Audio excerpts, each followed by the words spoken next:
And in other news, the hard-won recovery in the sub-Saharan Africa has been overtaken by recent global developments. The abrupt shift in global economic outlook has cast a shadow over the region's short-term prospects and significantly complicated policymaking. Following 4 years of crisis, authorities across sub-Saharan Africa were already facing the considerable challenge of delivering economic stability whilst pursuing long-term development goals, an effort made even more complex by high social expectations. Today, a press briefing on the latest regional economic outlook took place. Let's take some excerpts from the Director of IMF African Department, Abebe Selassie. Just as policy efforts were beginning to bear fruit, with regional growth exceeding expectations in 2024, the region's hard-won recovery has been overtaken by the sudden realignment of global priorities, casting a shadow over the outlook. We now expect growth in sub-Saharan Africa to ease to 3.8% in 2025 and 4.2% in 2026, marked down from our October projections. And these have been driven largely by the difficult external conditions, weak external demand from abroad, softer commodity prices, and tighter financial markets. Any further increase in trade tensions or tightening of financial conditions in advanced economies could further dampen regional confidence, raise borrowing costs further, and delay investment decisions. Meanwhile, official development assistance to sub-Saharan Africa is expected to decline further, placing further strain on the most vulnerable population. These external headwinds come on top of longer-standing vulnerabilities, high debt levels that constrain the ability of many countries to finance essential services and development priorities. While inflationary pressures have moderated at the regional level, quite a number of countries continue to grapple with elevated inflation, necessitating tighter monetary policy stance and careful fiscal policy. Against this challenging backdrop, our report underscores the importance of calibrating policies to balance growth, social development, and macroeconomic stability. Building robust fiscal and external buffers is more important than ever, underpinned by credibility and consistency in policy making. In particular, there is a premium on policies to strengthen resilience, mobilize domestic revenue, improve spending efficiency, and strengthen public finance management and fiscal framework, and fiscal frameworks to lower borrowing costs. Reforms that enhance growth, improve business climate, and foster regional integration are also needed to lay the groundwork for private sector-led growth. High growth is imperative to engender the millions of jobs that our region needs. A strong, stable, and prosperous Africa is important for its people, but also for the world. It is the region that will be the main source of labor and incremental investment and consumption demand in the decades to come. External support, as the region goes through its demographic transition, is of tremendous strategic importance for the future of our planet. The fund is doing its part to help, having dispersed over $65 billion since 2020 and more than $8 billion just over the last year. Our policy advice and capacity development efforts support more countries still. Thanks. So, I think there's two different points here. I think the first one is more of a broader meta point, whether financing is the only constraint that's hindering more investment, more robust economic activity and job creation.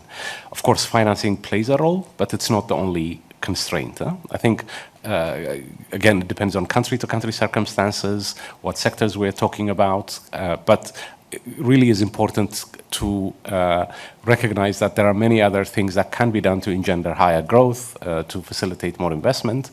One of the issues that we've seen in our region over the years is that a lot of growth has been in many countries. Growth has been driven by public spending public investment for many years. That, of course, has made major contribution. It has facilitated all the investment that we've seen in infrastructure, building schools, building clinics. So that has a role to play. But I would say that going forward, it will be as important to see if we can find ways in which the private sector is the main engine of growth. So there are reforms that can be done to facilitate this growth. The second one I'm sensing from both your questions is about the particular circumstance right now where combination of cuts in aid, tighter financing conditions are causing dislocation, are causing particular difficulties for governments. I think here, we've been, more than anybody else, stressing just what a difficult environment our governments have been facing. We've been talking about brutal funding squeeze that countries are under. It has a little bit ebbed and flowed, like for external market conditions, for example. There have been periods when they've been opened and some of our market access countries have been able to borrow, and then other periods where they've been closed, and we're going through one right now. And this is on top of the cuts in aid that we've seen and tighter domestic financing conditions. When this more cyclical point is playing out, I think it's important for countries to be a bit more measured in how they're seeking to tackle their development needs. So maybe it means a bit more relying on domestic revenue mobilization, expenditure prioritization when conditions are particularly difficult as they are now.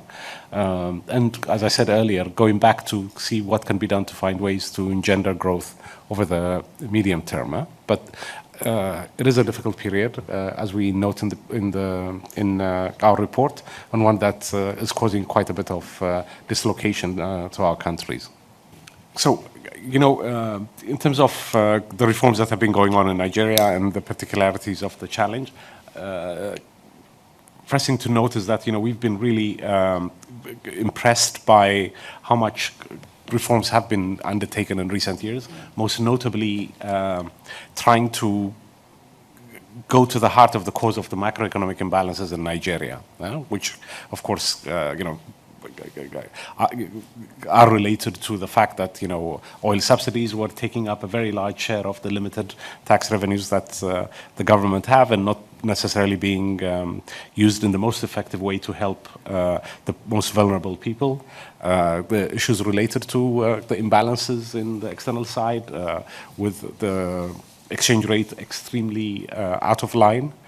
So it's been really good to see the government taking these on head on, address those, and also beginning to roll out the third component of the reforms that we've been advocating for, and of course, the government has been pursuing, which is to expand social protection, to target generalized subsidies and to help the most vulnerable. This has all been very good to see. But more can be done, particularly on the latter front, expanding social protection, and also enhancing a lot more transparency in the oil sector so that the removal of subsidies does translate into flow of revenue into the government budget. I think so. There's still a bit more work to do in these areas. We just had a mission in Nigeria where there was extensive discussions on these and other issues on the macroeconomic area, but also other areas where there is a need to do reforms to engender more private sector investment, and also how more resources can be devoted to help Nigeria generate the revenues it so desperately needs to build more schools, more universities, and of course more infrastructure. So there's a comprehensive set of reforms that Nigeria can pursue that would help engender more growth and help diversify the economy away from reliance on oil. And this diversification is, of course, all the more important, given what we're seeing happening to commodity prices. So I think this is an important agenda. Second, as government is doing this, of course, there will be a financing need.